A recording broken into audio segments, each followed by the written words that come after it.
पहन सकते हो, तो हम ये टोपी प्रेम के मारे पहन रहे हैं। और किसी को कह देते हैं कि क्या ये रोड चलते बताते चले कि टोपी कहीं पहने हैं, तुमको जानना है तो आओ मेरे सीट पर, समय लेके आना, अच्छा से समझाएंगे टोपी के बारे में। ऐसी ही ऑफिस की एक महिला जो है वैसे ही टोपी के बारे में पूछी, तो उसको बोले कि देखिए ऐसे सवाल मत किया करिए, अगर समय है तो हमसे सवाल करिए। तो बोली हाँ समय है, हम जानना चाहते हैं। तो उसको 15 मिनट समझाए हम टोपी के बारे में, तो अभी वो मेरी आंशिक शिष्या हो गई है। आई तो नहीं है, लेकिन सहयोग राशि के रूप में आने लगे। तो बोली अभी थोड़ा बहुत दिक्कत चल रहा है, तो 1100 रुपया सहयोग राशि मेरे तरफ से रहेगा, कोई बात नहीं। ये टोपी के बारे में जानोगे ना देना पड़ेगा सहयोग। इसीलिए अब रास्ता चलते बताते नहीं है, ऐसे कर देते। पहले शुरू में कुछ कुछ ऐसा जवाब दे देते, अब बोलते हैं कि क्या माने लिफ्ट में बता दें हैं, रास्ता में बता दें, इतना कैसे हल्का फुल्का चीज समझ लिया। कहा कि गर्मी के दिन में ऊनी टोपी पहनना हल्का फुल्का बात है, आना मेरे पास, समय लेके तब बताएंगे। ये टोपी क्यों पहने भाई? कुछ लोग जानते हैं, बाकी लोग को बता दें। हमारे गुरुदेव भी देखिए ऊनी टोपी पहनते हैं, वो हमारे हीरो हैं, और हीरो का स्टाइल तो लोग नकल करते हैं ना। आप अगर हमको कहिएगा कि आप उनका टोपी पहन लीजिएगा तो थोड़ी उनके जैसा हो जाएगा, हम तो शिकार है, हम नहीं है उनके जैसा, लेकिन हम टोपी पहनेंगे उनके। ठीक है, पहनिए। शाहरुख खान का हेयर स्टाइल रखने के लिए शाहरुख खान बनना जरूरी है? बहुत लोग रख लेते हैं भाई, जैसा जैसा कोई विराट कोहली का हेयर स्टाइल रख लेता। मेरे हीरो वो हैं तो हम उनके जैसा अपना वेशभूषा बना लिए। इसमें प्रेम क्या है? जब हमारे गुरुदेव सन 2020 में शरीर छोड़े, तो हमें लगा कि माता पिता भी जब शरीर छोड़ देते हैं तो 6 महीना 1 साल जाते जाते बेटा बेटी लोग भूल ही जाता है बहुत हद तक। ऐसा अपना भी कुछ अनुभव था और दूसरे लोगों को भी देखते थे। तो हमको डर हुआ कि कहीं हम भी गुरुदेव को कालांतर में भूल न जाए, तो ये बड़ा पाप हो जाएगा। अपने गुरु का जिनका इतना बड़ा मेरे ऊपर कृपा है, उनको अगर हम भूल कर सामान्य जिंदगी जीने लगे, ये बड़ा पाप हो जाएगा। तो कुछ ऐसा करते हैं ना कि हम उनको भूल ही न पाए, हम अपने में उनको जो है ना देखते रहे। तो इसीलिए हम उनके जैसा टोपी या ड्रेस अपना कर लिया। पुराना ड्रेस एक बैग लाए हुए थे, हम बोले हम ना पहने, कलरफुल वाला ड्रेस सर अभी भी मेरे घर में एक से एक बेल्ट रखा हुआ है, हम सोचते हैं किसी को दे दें। एक से एक टाई और कोट सब रखा हुआ है। कोई कोई उस लायक उनका जिनका फिटिंग वटिंग रहता है, तो कभी आते हैं तो बोलते हैं भाई अगर पहन सकते हो तो। तो ऐसा होता है प्रेम में हमने ये भेष धारण किया है। ये मत सोचिएगा कि साधु संत होने के लिए भेष बनाने की आवश्यकता है। आप लोग सत्संग में आए, अभी आप लोगों को बहुत सारे साधु संतों का वाणी वचन सुनने को मिला। आज के दिन बहुत सारे साधु संत लोग आपसे अपना वाणी वचन रखे। पटना से आए हुए अजय जी हैं, सतीश जी हैं, विकास जी हैं, और पटना में कौन आज बोला है? हम भी बोले हैं, पढ़ने गए हैं। ये बिनी साहब हैं, स्वीटी जी हैं, ये प्रियंका जी हैं।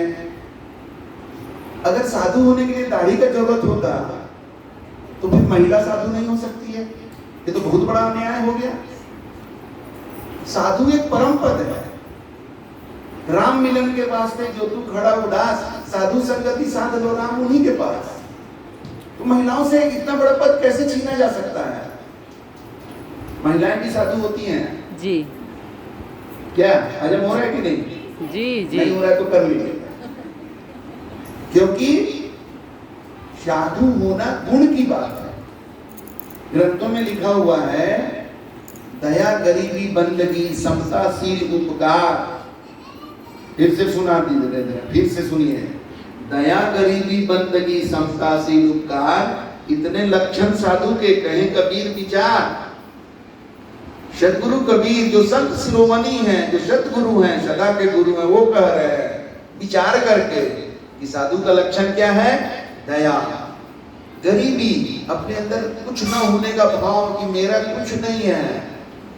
बंदगी, किसी के आगे, सिद्धांत के आगे नहीं, सत्य के आगे नहीं, परमात्मा की सत्ता के आगे झुकने के लिए सदा तैयार। दया, गरीबी, बंदगी, समता का भाव, सील, विनम्रता, उपकार। इसमें कहीं लंबा दाढ़ी बोले क्या सदगुरु कभी? नहीं। दया, गरीबी, लंबी दाढ़ी, सफेद कपड़ा, उपकार, इतने लक्षण साधु के, ऐसा कहे क्या? न सफेद कपड़ा का जरूरत है साधु होने के लिए, न लंबा दाढ़ी का जरूरत है। लेकिन अगर आप में साधु का गुण है और साधु का ये पारंपरिक वेशभूषा, लोग वाकिफ है इससे थोड़ा, तो गुण के साथ अगर भेष हो जाता है तो अच्छी बात है, बस अच्छी बात है। लेकिन सबसे अच्छी बात है कि गुण है कि नहीं। नागेंद्र जी हमारे मोतिहारी से आए हुए हैं। ये साधु नहीं आपको रूप से दिख रहे हो, अगर तो हम बता दें कि ये महान साधु है। साधु का गुण हम बता दिए ना, ये पांचों गुण को एक में मिला के एक बात बता दे रहे। तो क्या जो लोग यहाँ से प्रवचन नहीं किए वो भी बहुत सारे साधु हैं, जान लीजिए आप भी साधु हो सकते हैं। गुण जान लीजिए, बात से तब आप समझिएगा अगर आप उसको क्वालिफाई कर रहे हैं तो।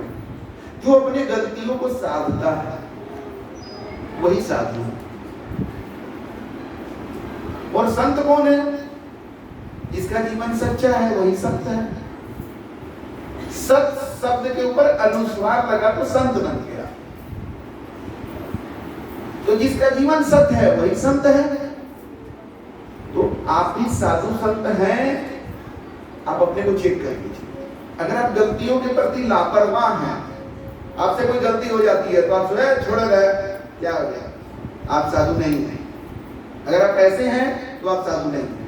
लेकिन अगर आपसे गलती हो जाती है, आपको समझ में आता है, तो आपको बहुत अफसोस होता है, फिर आप आगे प्रयास करते हैं कि हम ये गलती दोबारा ना करें, तो आप साधु हैं। आप में परमात्मा का दर्शन कर सकता है अगर उतना पारखी उसकी निगाहें हो। तो आज के दिन हम लोग इस ज्ञान को धारण कर लें कि परमात्मा एक है और उसके अनंत रूप हैं। उसी अनंत रूप में ब्रह्मा, विष्णु, महेश, राम, कृष्ण, जितने देवी देवता, अल्लाह, ईसा मसीह, मोहम्मद पैगंबर, सदगुरु कबीर, महावीर, जैन, गौतम बुद्ध, सब एक ही परमात्मा के रूप हैं। और यहाँ जो बैठे हैं हम लोग, खाली जो बीत गया उसके बारे में भगवान मानने में कोई ऑब्जेक्शन नहीं करता है। इसीलिए इस धरती को भूत लोग कहते हैं। भूत लोग यहाँ ज्यादा हैं, भूतकाल में बहुत उनको मन लगता है। तो वर्तमान में भी समझिए कि परमात्मा के रूप आप भी हैं। जब तक बोले कि भगवान राम, भगवान कृष्ण, गौतम, कबीर, ईसा, मूसा, ठीक बोल रहे तो है भगवान, तो आप क्या हैं? भगवान का औलाद भगवान ही ना हो सकता है। और अगर आप भगवान का औलाद नहीं तो किसका औलाद है? भगवान का है। अरे सब तो एक ही परमात्मा से ना हम लोग सब निकले हैं जी। तो हम सब तो परमात्मा के ही अंश वंश हैं। अब देखिए बात हम बोलेंगे तो कहीं कुछ लोग को लग जाएगा खराब, तो हम उसको गोस्वामी तुलसीदास का थोड़ा मदद ले लेते हैं। रामचरितमानस में गोस्वामी तुलसीदास ने कहा है, ईश्वर अंश जीव अविनाशी। जीव, हम लोग सब सजीव है कि नहीं? आप अपने को सजीव मानते हैं ना? सजीव किसको कहते हैं? जिसमें जीव होता है। तो इसका मतलब आप अगर सजीव हैं तो आपके अंदर जीव है। अब गोस्वामी तुलसीदास रामचरितमानस में बता रहे हैं कि जीव क्या है। तो क्या बता रहे हैं? ईश्वर अंश जीव। जीव क्या है? ईश्वर का अंश। और उसका क्या गुण है? ईश्वर अंश जीव अविनाशी। ईश्वर अविनाशी है कि नाशवान है? सब्जी की तरह। पालक साग आज लाए एक सप्ताह में, दूध लाए फ्रिज में रखने में देर हो गया ज्यादा तो फट गया। ईश्वर अंश जीव अविनाशी, ईश्वर अविनाशी है। और जो अविनाशी कौन हो सकता है? जिसका जन्म नहीं हुआ होगा। जिसका जन्म होगा वो जरूर मरेगा, जिसका निर्माण हुआ है उसका जरूर विनाश होगा। तो अविनाशी वही हो सकता है जो जन्म नहीं लिया होगा, और जो अजन्मा है वही तो परमात्मा है, जो सदा से है और सदा रहेगा। जो जन्म ही नहीं लिया तो मरेगा कैसे? उसी को सत्य कहते हैं। सत्य का जन्म नहीं हुआ, वो है। सत्य क्या है? जो है और सदा रहेगा, सदा से है। ये शरीर सत्य क्यों नहीं है? क्योंकि ये सदा नहीं था, असदा नहीं रहेगा। सत्य है, सदा से है और सदा रहेगा। तो सिर्फ और सिर्फ परमात्मा ही हो सकता है।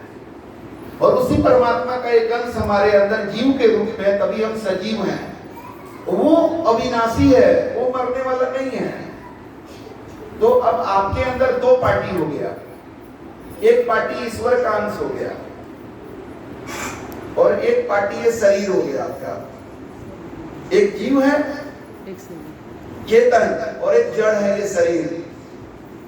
अब दोनों में से कौन पार्टी का मेंबर रहिएगा तय कर। अगर शरीर के पार्टी में रहिएगा तो एक दिन मर जाना है, क्योंकि शरीर तो मिट जाएगा। तो आप अगर शरीर हैं तो एक दिन मर जाइएगा तो खत्म हो गया। लेकिन आप अगर जीव हैं तो आप अविनाशी हैं, कभी नहीं मरने वाले हैं। खुशी की बात है कि नहीं? थोड़ा खुश हो जाइए कि हम तो कभी मरने वाले नहीं हैं। शरीर मिट सकता है। जैसे हम बोले कि हमारे गुरुदेव आज भी हैं, रूप में है, लेकिन 5 तत्व का शरीर के रूप में नहीं है। 5 तत्व वाला शरीर को तो हम लोग सांडी ग्राम में जाकर के मिट्टी में ये कर दिया, अंतिम क्रिया है। लेकिन वो 5 तत्व के शरीर का किए, गुरु का नहीं कर सकते आप। और वो भी सतगुरु का। सतगुरु का अंतिम क्रिया कौन कर सकता है? किसकी ताकत है? तो सतगुरु सदा है, सदा से हैं और सदा रहेंगे। आज अब है कि हमें उनका अनुभव कैसे होगा, उनका साक्षात्कार कैसे होगा। तो इसके लिए हमें गुरु का द्वारा दिया गया नाम का सुमिरन करना है। नाम सुमिरन से कैसे हो जाएगा? नाम सुमिरन हमारे विकारों को दूर करेगा। ग्रंथों में बताया गया है कि परमात्मा का नाम सुमिरन साबुन की तरह है, और गुरु भक्ति जो है एक दरिया के समान है, पानी के समान है। तो गुरु से हम प्रेम करते हैं और गुरु के द्वारा दिए गए नाम का सुमिरन करते हैं। इसका मतलब है कि हम प्रेम के पानी में, गुरु भक्ति के पानी में सराबोर हैं और साबुन रगड़ रहे हैं नाम सुमिरन का। तो जन्मों जन्मों का मैल छूटेगा कि नहीं छूटेगा? छूटेगा। अब कुछ लोग जो है ना बड़े चालाक होते हैं, प्रियंका जी बता रही थी ना, नाम ले लेते हैं गुरु से, असली चीज तो गुरु जी दे दिए। अब गुरु जी के साथ क्या जरूरत है?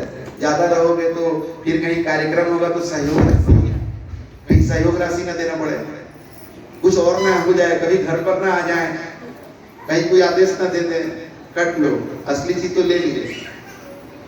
उसका क्या स्थिति होता है? जैसे आप किसी दिन साबुन लेके बैठ जाइए, देह में रगड़ते रहिए खाली बिना पानी के, क्या होगा? वही स्थिति उसका। नाम सुमिरन जो है बिना गुरु भक्ति के आपके जीवन को पूर्ण कर ही नहीं सकता है। सत्संग, गुरु के साथ संगत, संतों के साथ संगत आपके जीवन को निर्माण करेगा, आपके जीवन को परमात्मामय करेगा, आपके जीवन को मुक्त करेगा। इसलिए कहा गया है सत्संग की आधी घड़ी सुमिरन बरस 50। सत्संग का आधा घड़ी 50 वर्ष के सुमिरन के बराबर है। किस तरह से? जैसे वर्षा बरसे एक पहर। एक पहर जो है, अगर मूसलाधार बारिश हो जाए तो जमीन में इतना पानी हो जाता है कि वो साल भर का राहत हो जाता है। वर्षा बरसे एक पहर राहत 12 मास तक का राहत हो जाए। सत्संगत और हरि कथा तुलसी दुर्लभ दोए, सुतदारा और लक्ष्मी ये तो पापी को नहीं है। सत्संग जो है दुर्लभ चीज है। संत मिलन और हरि भजन, दया दान उपकार, तुलसी इस संसार में 5 रत्न है साथ। यहाँ बहुत सारे लोग हैं, खास करके महिला लोग के लिए ज्वेलरी बहुत इंपॉर्टेंट होता है, और भी आजकल पैसा बढ़ गया है तो सोना उतना भी स्टेटस सिंबल नहीं है। डायमंड का कितना रिंग और ये है आपके पास। अब गलती से अगर वैसी महिला कोई सत्संग में आ गई है तो हम बोलने जा रहे हैं सोना और हीरा ये सब तो कंकड़ पत्थर के समान है। सोना एक मेटल है और हीरा कार्बन का उपरूप है।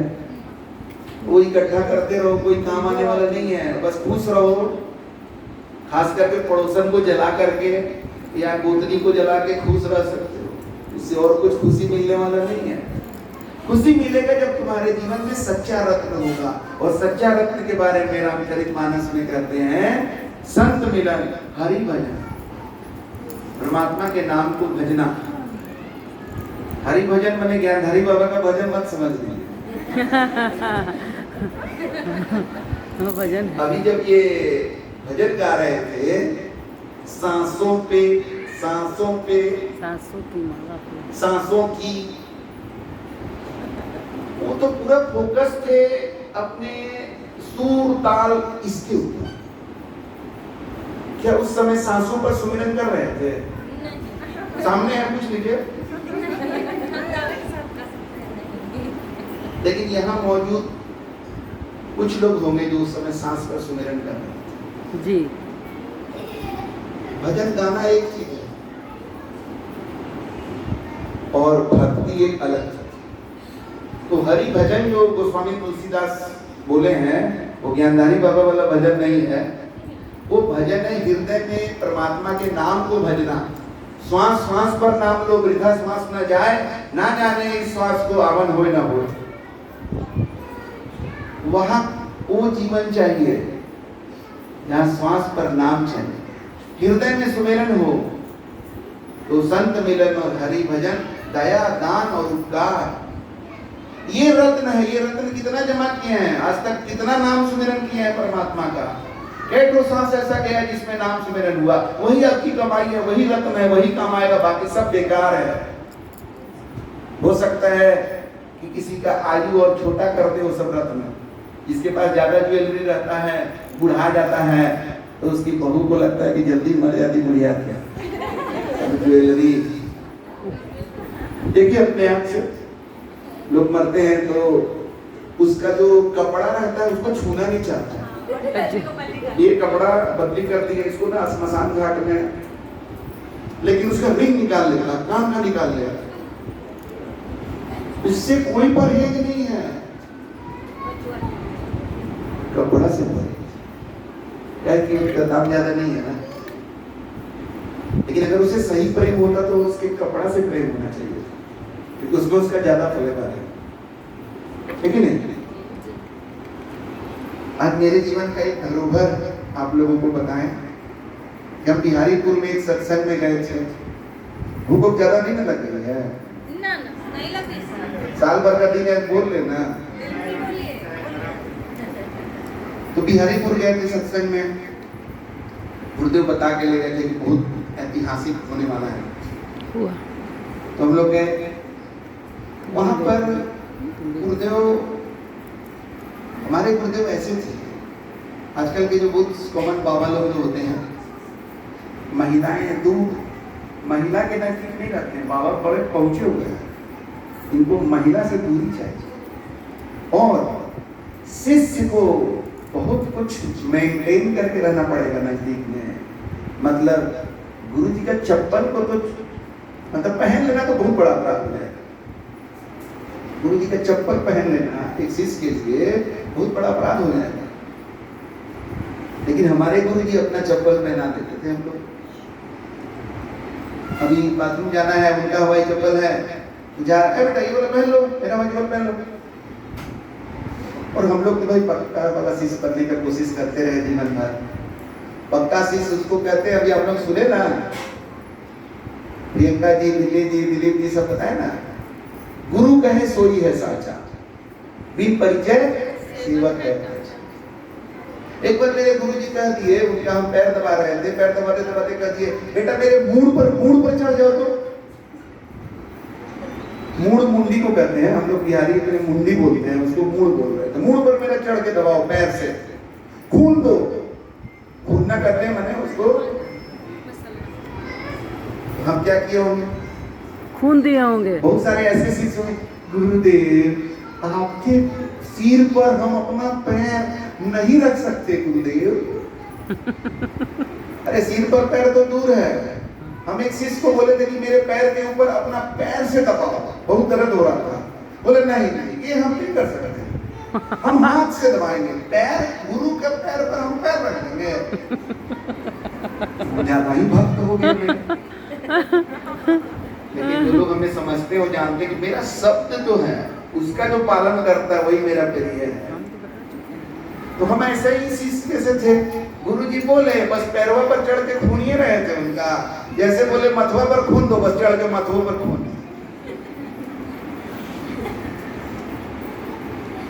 तो क्या बोले वो जानते हैं?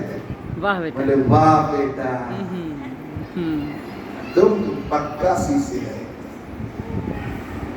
गुरु तो परीक्षा लेते रहते हैं। अभी हम लोग ट्रेन में आ रहे थे तो हम लोग के सामने एक आदमी बैठा हुआ था, उसके पास कोल्ड ड्रिंक था और हमको कोल्ड ड्रिंक पीने का मन कर रहा था, लेकिन खरीद नहीं पा रहे थे। देखिए मेरा तो हमारे साथ सतीश जी थे, प्रियंका जी, विजय जी लोग थे। तो वो आदमी सोया हुआ था, तो हम इन लोगों को बोले उसका कोल्ड ड्रिंक में सुतल है क्या, उसका कोल्ड ड्रिंक में उठा के दो। नहीं था, अब ये लोग दोनों सट पका गए, उसको कोल्ड ड्रिंक देते हैं, ये लोग करते हैं। हम तो परीक्षा ले रहे हैं, ये लोग अभी कहाँ तक पहुंचा है। अरे भाई हम तो इतना ही बोले थे कि उसका कोल्ड ड्रिंक को उठा के दो, हैं? हम और कुछ नहीं बोले थे कि कोल्ड ड्रिंक को उठा के दो, हम पिएंगे नहीं बोले थे। हम बोले थे उसका कोल्ड ड्रिंक को उठा के दो, नहीं था। अब ये लोग अगर दे देता तो हम ले करके दे देते, वो सुतल था ही, उसको ये लेन देन थोड़ी पता चलता। लेकिन ये लोग समझ नहीं पाए। आईआईटी की परीक्षा में इंटर लेवल का ही प्रश्न रहता है, लेकिन इंटर में अच्छा नंबर लाए हुए लोग भी आईआईटी में क्वेश्चन को थोड़ा ट्विस्ट कर देता है, तो फंस जाता है। ये लोग उस ट्विस्ट पे फंसता है। गुरु जो कहे बस कर डालो। अरे क्या होता, उसका कोल्ड ड्रिंक लेके हमको दे दे, ये तो हम सोचे हुए थे कि लेके देगा, बस हम उसको दे देंगे, फिर वहीं रख देना। लेकिन अगर बाई द वे इन लोगों को लगा कि पी जाएंगे कहीं, तो इन लोगों को ये लगा, इन लोगों को सोचना चाहिए कि अगर पिए जाएंगे तो अगला उठेगा तो कहेंगे कि देखिए नहीं तो बहुत कस के प्यास लग गई थी, तो कुछ ये नहीं हो पा रहा था, तो दे दिया, आपका कोल्ड ड्रिंक क्षमा करिएगा। अगर कहिएगा तो 45 रुपया दे देते हैं। क्या इतना बोलने पर 45 रुपया देता क्या? सुतल आदमी, सुतल था, पूरा सोया रहा, वो कोल्ड ड्रिंक वो भी नहीं पिया। बाद में लोग कह रहा है वो भी कोल्ड ड्रिंक नहीं पिया, आप भी कोल्ड ड्रिंक से पिए। तो बोले तुम लोग के जैसा शिष्या रहेगा तो यही होगा। हम तो मांग ही रहे थे। तो गुरु का वाणी वचन ऐसा होता है, उसमें रास्ता रहता है। तो इस तरह से गुरुदेव बिहारीपुर में अक्सर जो पहले किया करते थे कि चप्पल बोलते थे कि पहन लो बेटा, बाथरूम जाना है या कहीं बाहर जाना है, अच्छा ये चप्पल पहन लो बेटा, तो हम उनका चप्पल पहन लेते थे। हम ये नहीं कहते थे नहीं आपका चप्पल, उसको तो हमको माथा पर रखना चाहिए, उसको हम नहीं पहन सकते, हम ऐसा नहीं बोलते थे, हम पट से पहन लेते थे। लेकिन बिहारीपुर में एक ऐतिहासिक घटना घटी। हमारे गुरुदेव जो है उनका पुराना चप्पल के जगह कोई लाके उनको नया चप्पल दिया। तो हमको बोले कि बेटा वो पुराना, वो चप्पल पुराना है ना, उसको तुम अपने पास रख लो। नया भी आप लाए थे। पहली बार बोले हैं चप्पल रख लो, पहनने नहीं बोले हैं। आज भौतिक रूप में मेरे गुरुदेव का भौतिक रूप में सबसे बड़ा तोहफा वही है, जिसको हम अपने घर में रखे हैं हर दिन, रात को सोने के पहले सवेरे उठने के बाद उसमें बंदगी करते हैं उस चप्पल में। गुरु बंदगी करने वाला चप्पल अलग करती है, पहनने वाला चप्पल अलग करती है। गुरु के वाणी वचन पर चलेंगे।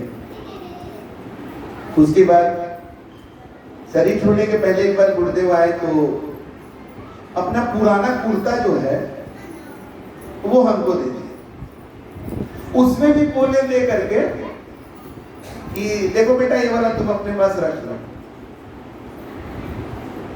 तो हम रख लिए उसको। तो फिर हम बोले गुरुदेव को कि खाली उसको रखना है कि पहनना भी है? तो बोले कि पहन भी सकते हो। तो हम उसको पहन करके वीडियो बना करके गुरुदेव के पास भेज दिया। तो उधर से गुरुदेव भी अपना आवाज में रिकॉर्डिंग करके भेज दी है। मेरे पास वो है रिकॉर्डिंग। बोले सफेद वस्त्र में आप बहुत अच्छे लग रहे हैं। देखिए इंडिकेशन दे दिए थे। तो गुरु के वाणी वचनों को समझना, उस पर चलना, ये आसान भी है और कठिन भी है। जो IIT कर जाता है उसके लिए IIT कठिन है क्या? जो जिसका नहीं होता उसके लिए कठिन है। और कौन लोग IIT करते हैं? चंद्रमा और मंगल ग्रह से अलग से आते हैं क्या? अरे वो बच्चे वैसे होते हैं तो +2 में थोड़ा अच्छा से पढ़ाई करते हैं, थोड़ा हाई लेवल का पढ़ाई करते हैं। आप लोग कर सकते हैं जीवन का पढ़ाई हाई लेवल का। अब समय आ गया है, क्योंकि यहाँ कोई प्रधानमंत्री तो बैठा हुआ नहीं है, कोई मुख्यमंत्री भी नहीं है, यहाँ कोई विधायक भी नहीं है, कोई सांसद भी नहीं है, कोई सिनेमा का स्टार है क्या? कोई बहुत बड़े model, ladies model, gents model कोई है बहुत बड़ा? नहीं है। कोई बहुत बड़ा खिलाड़ी यहाँ पर है? नहीं है। कोई बहुत बड़ा सरकारी पद वाला चीफ सेक्रेटरी टाइप का कुछ है? नहीं है। इसका मतलब जीवन के, अच्छा कोई बहुत बड़ा डांसर यहाँ पर है, सरोज खान टाइप का? कोई बहुत बड़ा गायक है यहाँ पर? तो हाँ है, ज्ञानधारी बाबा है। तो ज्ञानधारी बाबा को छोड़ करके बाकी लोग के लिए बोल रहे हैं, क्योंकि एक फील्ड में तो ये बड़ा हो गए, बड़े गायक हो गए। जब आप किसी फील्ड में बहुत बड़े नहीं हैं, जो कि हम आप ही से पूछ के बोल रहे हैं, यही सब को ना आज दुनिया में बड़ा माना जाता है। सांसारिक दृष्टिकोण से बात कर रहे हैं, मेरे नजर में नहीं, सांसारिक दृष्टिकोण से बड़ा मानते हैं विधायक, सांसद, मंत्री, प्रधानमंत्री, मुख्यमंत्री, नहीं तो विराट कोहली टाइप का प्लेयर, तेंदुलकर टाइप का प्लेयर हो गया, या अमिताभ हो गए, शाहरुख खान ऐसे स्टार लोग हो गए, या कोई धनाढ्य व्यक्ति को भी सांसारिक तौर पर बड़ा माना जाता है। तो वैसा यहाँ हम लोग नहीं है कोई। तो एक चांस है कि अध्यात्म के फील्ड में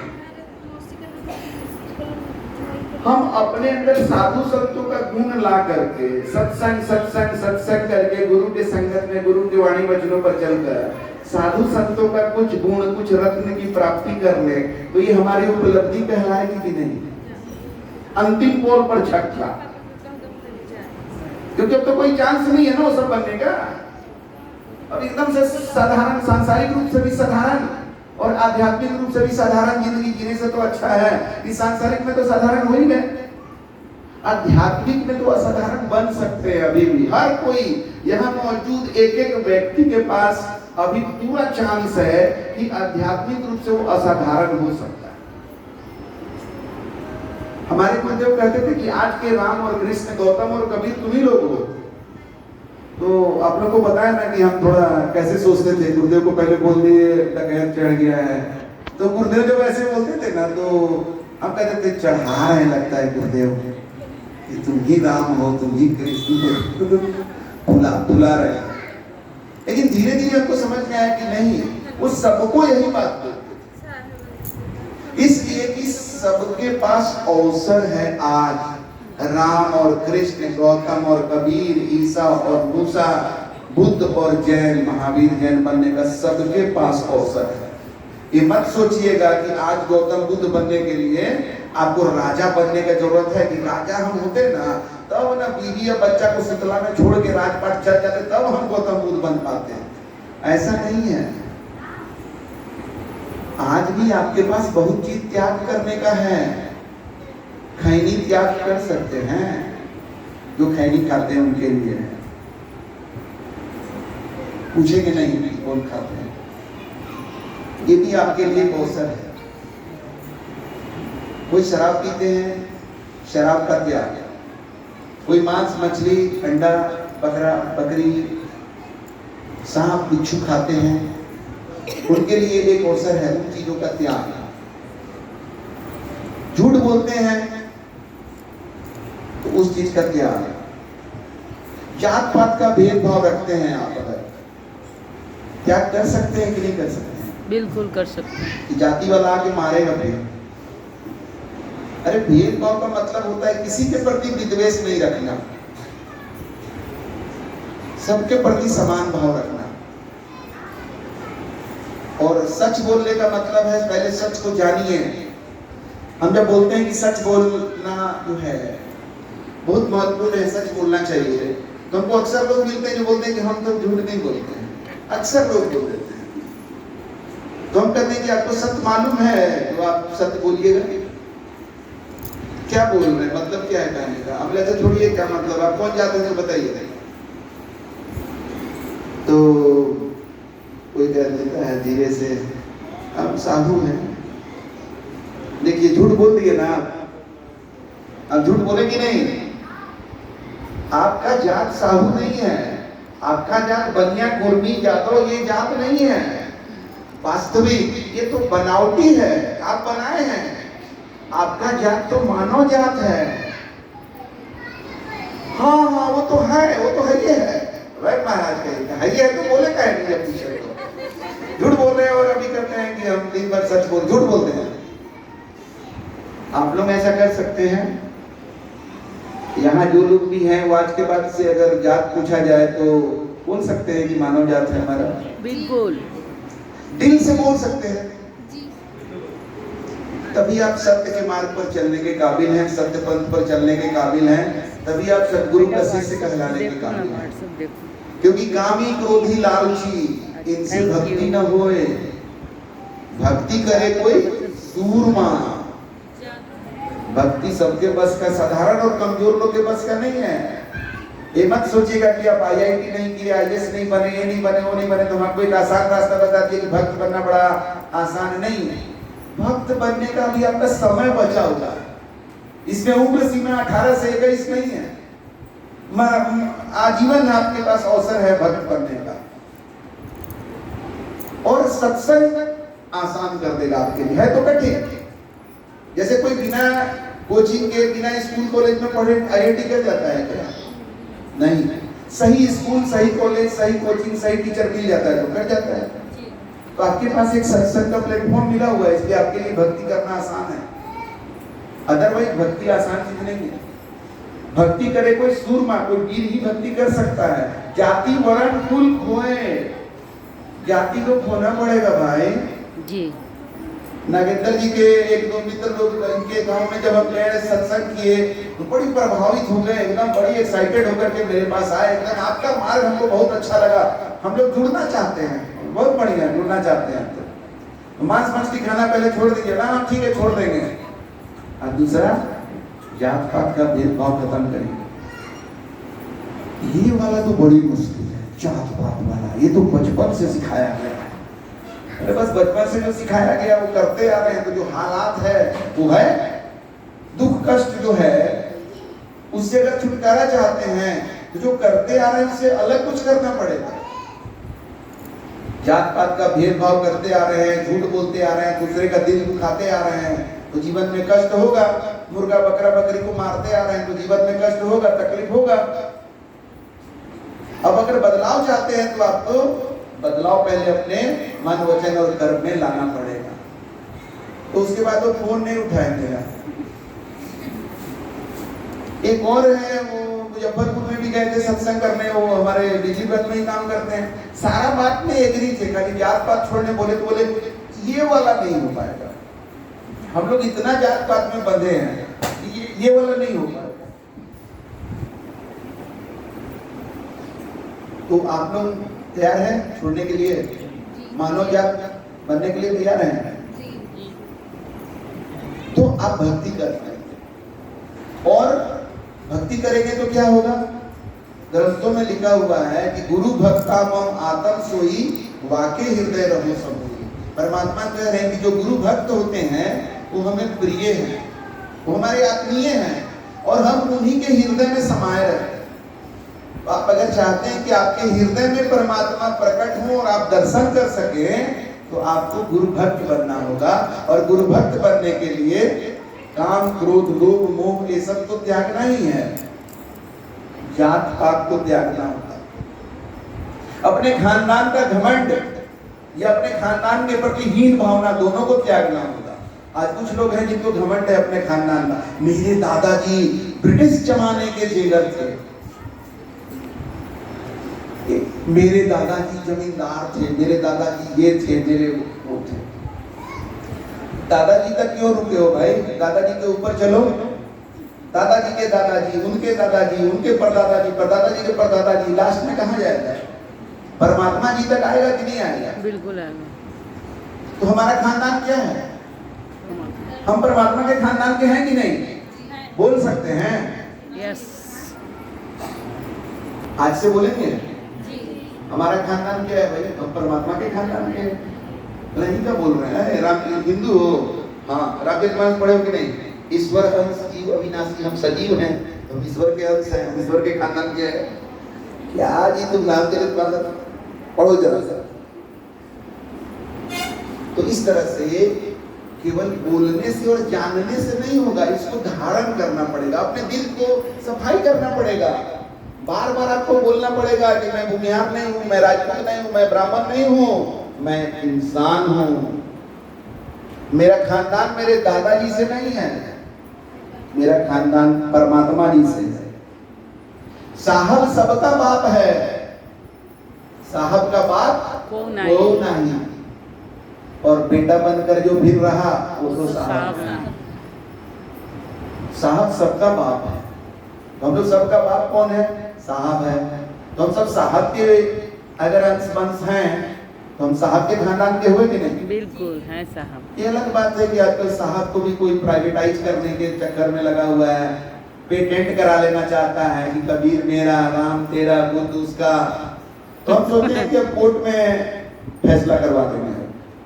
जो कबीर को पेटेंट करना चाहेगा ना उसका फैसला कोर्ट में करवा देंगे, चल अब कोर्ट में वही फैसला होगा। जो राम को पेटेंट करना चाहता है उसका भी फैसला करा देंगे। अगर हमसे प्रॉब्लम है, मैं हम तो कह रहे हैं कि हम हिंदू नहीं है, लेकिन भगवान राम बोलेंगे, भगवान राम के आदर्श पर चलेंगे। हम कहते हैं कबीरपंथी नहीं है, कबीर के आदर्श पर, कबीर के वाणी वचन पर चलेंगे। प्रॉब्लम है तो बोलो कि भाई कैसे पेटेंट है तुम्हारा, बताओ तेरा कॉपीराइट कैसे है कबीर साहब पर, भगवान राम पर तेरा कॉपीराइट कैसे है, जरा बताओ हमको। तो वाणी वचनों पर चलने की आजादी है कि नहीं है? बिल्कुल है। सत्य पर हम लोग चल सकते हैं कि नहीं? चल सकते। लेकिन सत्य पर आप चलेंगे तो जो असत्य की ताकतें हैं वो आपके विरुद्ध आएंगी, लेकिन आपका कुछ भी बिगाड़ नहीं पाएंगी, क्योंकि जिनके रक्षक गुरु धनी सके कहाँ गई और हरि रूठे गुरु शरण है, गुरु रूठे नहीं तो। बस गुरु को मत नाराज होने दीजिए। गुरु जिसके रक्षक है उनका ये दुनिया कोई कुछ नहीं बिगाड़ सकता, ये जान लीजिएगा। तो आप लोग निर्भय होकर के, निसंक होकर के सत्य के मार्ग पर हम लोग चल रहे हैं, हम लोग चलेंगे और सत्य नाम का सुमिरन करेंगे। उदित मुनि नाम साहब, उदित मुनि नाम साहब, यही सत्य नाम है जो हमारे गुरुदेव ने हमें दिया है। ये कोई सीक्रेट नहीं है, ये हीरा मोती ऐसा है कि इसको बिखेर देंगे ना तो बहुत लोग, अध्यात्म में इतना बच्चा है कि उसको लेके खेलेगा। जैसे बच्चा सबके सामने हीरा मोती बिखेर दीजिएगा तो क्या करेगा? उसको लेके खेलेगा गोली गोली। लेकिन जो जौहरी होगा वो क्या करेगा? उसको उठा करके रख लेगा। तो हम ये हीरा मोती बिखेर दिए, हमारे गुरु जी इतना मात्रा में हमको दे दिए हैं कि हम इसको बिखेर दे रहे हैं। जो जौहरी होगा अपने से इसको धारण करके अपने हृदय में रखेगा, अपना जीवन का मूल बढ़ाएगा, अजर अमर जीवन हो जाएगा, मुक्त जीवन, परमात्मा में जीवन हो जाएगा। क्योंकि राम नाम सत्य है। राम सत्य है क्यों नहीं बोला गया? राम नाम सत्य है बोला गया, मतलब नाम ही सत्य है। और जब राम नाम सत्य है तो सत्य नाम का मतलब क्या हुआ? राम नाम सत्य है, हम सत्य नाम राम नाम। तो हमने आपको गुरु के द्वारा दिया गया नाम दे दिया। राम नाम एक सूचक है।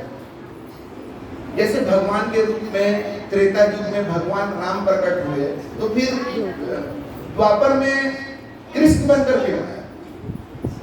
तो जैसे हमारी आपकी आत्माएं आज इस रूप में यहाँ बैठी हुई हैं, हो सकता है कि आज से 50 साल पहले किसी और सत्संग सभा में कहीं सत्संग किए होंगे, तभी तो कमाई से यहाँ आए हैं।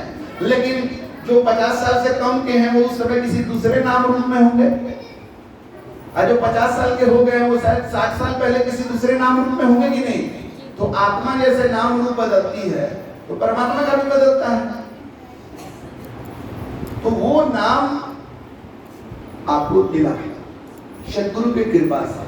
अब उस नाम को हमने 27 वर्षों तक, अब तो 30 वर्ष हो गए, उस नाम को हमने हृदय में रख करके उसको आजमा लिया है, और तब इतना दावा के साथ आपको दे रहे हैं। उस नाम को जो भी धारण करेगा उसके जीवन से दुख कष्ट दूर होगा। किसी भी विपरीत परिस्थिति में याद करेंगे उस नाम की शक्ति प्रकट हो जाएगी, क्योंकि मेरा परमात्मा मतलब जो सच्चा परमात्मा है, जो सही में परमात्मा जो शक्ति है वो सर्वत्र व्याप्त है, सब में व्याप्त है। वो परमात्मीय शक्ति किसी के रूप में प्रकट होकर के आपका विघ्न बाधा दूर कर देगा। कहीं से भी प्रकट हो सकते हैं। ऐसे है ना, हमें तुमने खड़क खंभ में सब में राम है, सब में परमात्मा है। नाम में मत जाइए। जो कबीर कहें कि राम कहें कि ये कहें, कॉन्सेप्ट क्लियर रहना चाहिए कि परमात्मा एक है जो सर्वव्याप्त है, सर्वशक्तिमान है। वो कहीं से प्रकट होकर काम कर सकता है, और उसका नाम जो है वर्तमान में उदित मुनि नाम साहब है। ये नाम परमात्मा का है तो हमारी आत्मा का भी है, उसी का अंश है ना। ये नाम का सुमिरन जब आप करेंगे तो जैसे मान लीजिए कि अभी हम लोग हॉल में इतना लोग बैठे हुए हैं, अभी इसके गेट पर कोई आता है और आकर के वहां से कहता है प्रकाश जी, तो कौन रिस्पॉन्ड करेगा? जिसका नाम प्रकाश होगा। जिसका नाम प्रकाश होगा वो रिस्पॉन्ड करेगा कि नहीं करेगा? बिल्कुल। अब बाकी लोग चुपचाप देखेंगे कौन आया। ठीक है। हम लोग कभी कभी कहते हैं कि नहीं, देखो गुस्सा आ रहा है, गुस्सा मत दिलाओ, गुस्सा आ रहा है। अब हम उसको कई बार आने नहीं देते हैं। खून का घूंट पी गए, खून का घूंट पी के रह गए, नहीं आने दिए, उसको घूंट दिए। और कई बार हम उसको आने देते हैं, है ना। तो उसी तरह से ये नाम जो आपको दिए ना, अब आप कह सकते हैं परमात्मा आ रहे हैं। अब आप प्रकट होने दीजिएगा कि नहीं होने दीजिएगा, कि भूत पी जाइएगा, आपके ऊपर है। क्योंकि ये परमात्मा का नाम आपको दे दिए। जब आप सुमिरन करिएगा तो जैसे बोले कि हॉल में आएगा वो प्रकाश बोलेगा, तो जिसका नाम प्रकाश है वो रिस्पॉन्ड करेगा। तो वैसे जब आप हृदय में सुमिरन करिएगा तो अभी आपके हृदय में क्या है? परमात्मा तो है, लेकिन दिल में किसी का काम वासना बैठा हुआ है, किसी का क्रोध बैठा हुआ है, किसी का लोभ बैठा हुआ है, किसी का मोह बैठा हुआ है, किसी का ईर्ष्या बैठा हुआ है दिल में। तो वो जब कहता है कि क्रोध आ जा, अभी इसको हम हिसाब करिए देते हैं इसका, तो क्रोध चला आता है। लेकिन जब कोई कहता है कि नहीं, उदित मुनि नाम शाह, उदित मुनि नाम शाह, तो जो परमात्मा हृदय में है ये उनका नाम है, तो बोलेंगे यस, हाँ हम हैं यहाँ, हम हैं यहाँ, अब प्रकट हो रहे हैं। तो अब कहेगा परमात्मा आ रहे हैं। आने दिया जाए कि नहीं? आने दीजिएगा कि नहीं परमात्मा को? आने दिया जाए। और नाम लीजिए, और नाम लीजिए, धीरे धीरे प्रकट हो जाएंगे। फिर क्या होगा? आज जो आप थोड़ा भिखमंगा टाइप के नहीं हो गए हैं हम लोग, खाली बस अच्छा कि पापा है तो ये कुछ बताए कि क्या भविष्य के बारे में, कैसे कुछ मिलेगा क्या, कुछ आशीर्वाद देते हैं। मेरे पास कुछ शिष्य लोग आते हैं ना, तो उनसे साइड में बाकी सब जो नहीं आता पूछता है कहाँ है। हाँ, उसका है कि आराम करिए। वो जो गुरु जी के पास जाते हैं तो उनके पास कुछ है, कुछ देते होते हैं, कुछ बताते हैं। भिखमंगा मांगना चाहता है, ज्ञान नहीं, कुछ काम बन गया उसका, वो टुकड़ा टुकड़ा में लेना चाहता है। अब मेरे पास इकट्ठा देने के लिए है सब कुछ। अरे जिसको परमात्मा मिल गया तो उसके पास कोई चीज का कमी रहेगा। गुरु के कृपा से हमको 3 लोग का वो संपदा मिला हुआ है, नाम रतन मिला हुआ है, वो हम दे सकते हैं, लेकिन उसको उसका परवाह नहीं, वो टुकड़ा में जाता है। मेरा मतलब पत्नी गर्भवती है, बेटा होगा कि बेटी? हमने अल्ट्रासाउंड करा हुआ, तो बोला कि आजकल तो अल्ट्रासाउंड मना करता है, क्या हम बता देते हैं वहां का अल्ट्रासाउंड करा नहीं पता। हम क्यों बताएं? यही मेरा काम है, बेटा होगा कि बेटी होगा। अरे तो ये बोला मुझसे कुछ होगा, जब हो जाएगा तो पता चल ही जाएगा। ये फालतू लगा क्या दूसरा बाबा को भी देना। हम तो तुम्हारे जीवन में शांति, आनंद, चिंता से मुक्ति, भय से मुक्ति, दुख कष्ट से मुक्ति का परम नाम लेकर के चल रहे हैं, वो ले लो ना। एक साधे सब सधे, सब साधे सब जाए। टुकड़ा टुकड़ा में पूरा जिंदगी खत्म हो जाएगा, मांगते रह जाओगे, भिखमंगा बन के रह जाओगे।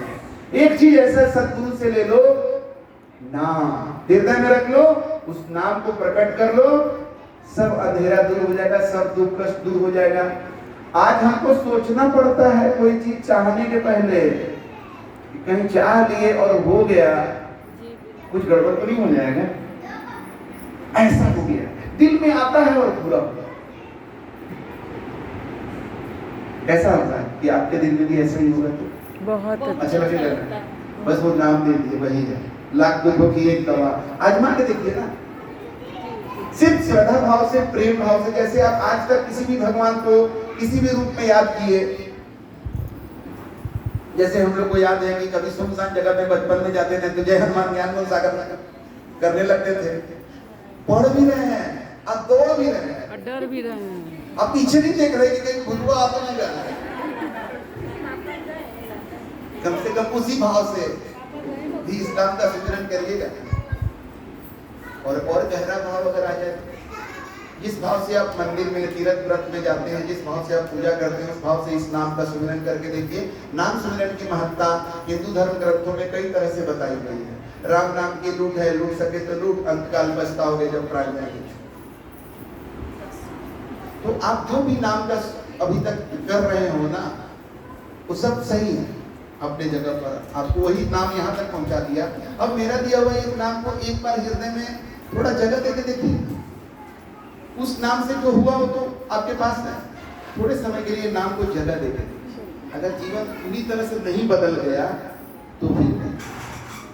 तो यही अपने गुरु के द्वारा दिया गया जो अनमोल रत्न है, उनके द्वारा दिया गया जो अनमोल संपदा है, वही हम आप लोगों से शेयर कर रहे हैं। यही मेरा मिशन है, क्योंकि शरीर छोड़ने के पहले हमारे गुरुदेव से जो अंतिम बात हुई थी हमारी, उसमें उन्होंने यही कहा था कि बेटा, हम अपना पूरा जीवन लगा दिए परमात्मा के वर्तमान नाम और स्वरूप का लोगों से परिचय कराने में, लेकिन दुख के साथ कहना पड़ रहा है कि आज लोग पैसा के पीछे ज्यादा भाग रहे हैं, परमात्मा के पीछे नहीं। इसीलिए हमने ये मिशन बनाया है कि ठीक है, अधिकतर लोग पैसा के पीछे भाग रहे हैं, लेकिन कुछ लोग तो हमारे जैसे भी होंगे, आपके जैसे भी होंगे, जो इतना घंटा से यहाँ बैठे हुए सत्य और परमात्मा की बात सुन रहे हैं। उनके लिए क्यों ना हम अपना जीवन लगाएं, क्यों ना हम उनको और परमात्मा के नजदीक जाने में जो हमसे बंद पड़े मन करें। यही मेरे जीवन का मिशन है। बाकी हम नौकरी करते हैं अपने परिवार बाल बच्चा को चलाने के लिए। अध्यात्म मेरे लिए पैसा कमाने का जरिया नहीं है, इसीलिए पैसा हमारे लिए जरूरी है। उसके लिए हम नौकरी कर रहे हैं जहां मेरा एक अच्छा सैलरी है, मेरे परिवार बाल बच्चा की लाइफ ठीक ठाक है। ये अध्यात्म मेरे गुरु का प्रेम है, ये मिशन मेरा गुरु भक्ति है। तो आप लोग अगर इसमें हमारे साथ हैं तो हमें इसी बात का हम आभार व्यक्त करते हैं। आप लोग साथ हैं हमारे, दूर दूर से आए हुए हैं। अभी तक देखिए प्रकाश जी मुंबई से आए हैं, राहुल जी सिकंदराबाद से आए हैं, भुवनेश्वर से निरंजन, दिलीप जी ये सब आए हुए हैं। ये मोतिहारी से आए हुए हैं नागेंद्र जी, अरुण जी। बाकी पटना से हमारे साथ बहुत सारे लोग आए हुए हैं। दिल्ली से विद्या आई हुई है, और जबलपुर से राधिका और संध्या आई हुई है। और भी लोग होंगे दूर दूर से आए हुए। हमारे एक प्रदीप जी है, देखिए वो रांची से आ गए।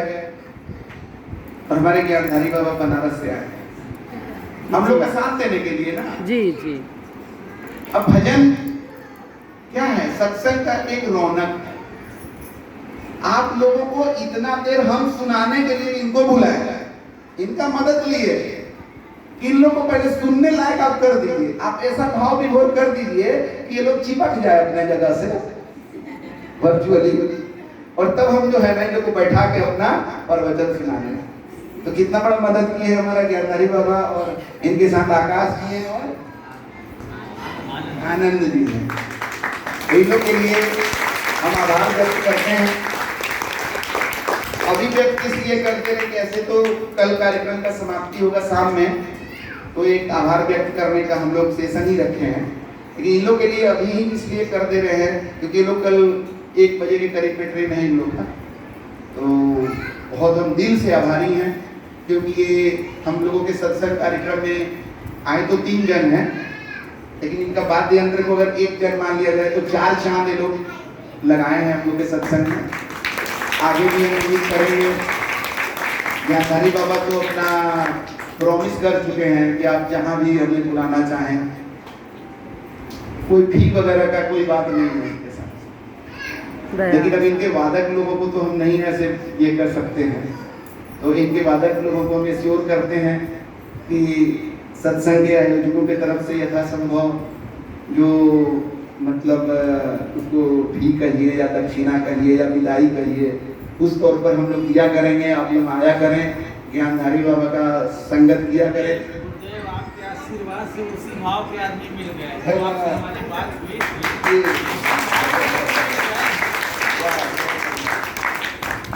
ये रिश्ता नाता हम लोग का सदगुरु की कृपा से लंबा चलेगा, और आप लोगों को एक बात जान करके बड़ा आश्चर्य होगा, जैसे हमारे गुरुदेव हमको ट्रेन में मिले, वैसे ज्ञानधारी बाबा हमको ऑनलाइन मिले, गूगल में।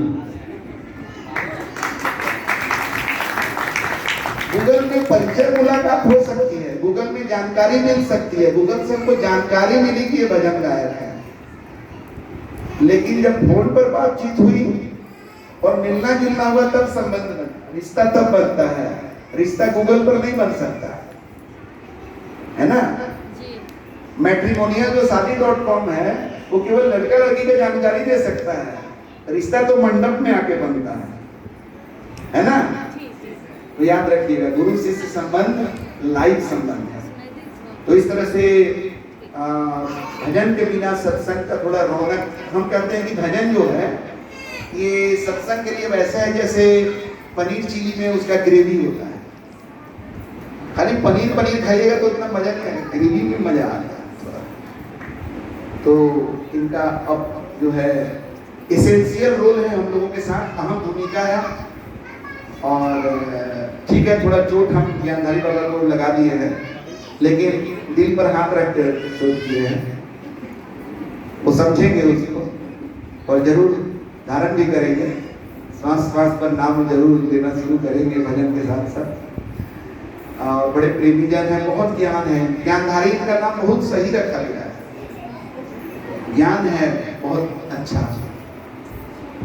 तो इनका साथ हम लोग को है, और आप सभी इतना ध्यान से हमारे वाणी वचनों को सुने। हम डर से घड़ी नहीं देख रहे हैं, घड़ी देखला तो गैला बेटा, घड़ी नहीं देख रहे हैं, लेकिन लग रहा है कि ज्यादा हो रहा है, रुक रहे। बातचीत करने का तो बहुत इच्छा है, बहुत बातें हैं, लगता है कि सीना चीर के जितना है फैला दें, लेकिन ठीक है, कल भी मौका मिलेगा। कल का कार्यक्रम भी बहुत जबरदस्त है, प्रकाश जी उसके बारे में आप लोग को अवगत कराएंगे। अभी हम अपने वाणी वचन को यहीं पर विराम देते हैं। इतना ध्यान से सुनने के लिए हम दिल से आप लोगों के प्रति आभार व्यक्त करते हैं, आपकी वंदना करते हैं। नमस्कार, प्रणाम, शाहे बंदे शाहे।